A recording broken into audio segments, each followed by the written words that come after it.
Good Tuesday, everybody. Meteorologist Jonathan Conder here with your updated severe weather risk and timeline. Now, we'll be dry on Tuesday.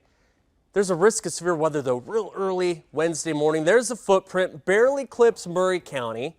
All right, this does not include OKC, so gray is just a base map. You're fine. This is going to be for 1-inch hail, 60-mile-per-hour winds. I am not worried about tornado risk. Let's talk timing. So this is going to be about 6 in the morning. Real scattered showers and thunderstorms. Boy, OKC is right on the cusp of seeing those storms. We really need to get rain in here. Norman, Chickasha, Purcell, Lexington, Pauls Valley, much better chance. Notice that footprint for rain drops to the southeast throughout the late morning, and then the rain chances are gone by the afternoon. But wait, there's more. There may be some more storm chances. There are other low chances out there. If we saw a risk of severe weather, we're looking at late Saturday. I think the storm system is slowing down, so real late, like into the evening and overnight.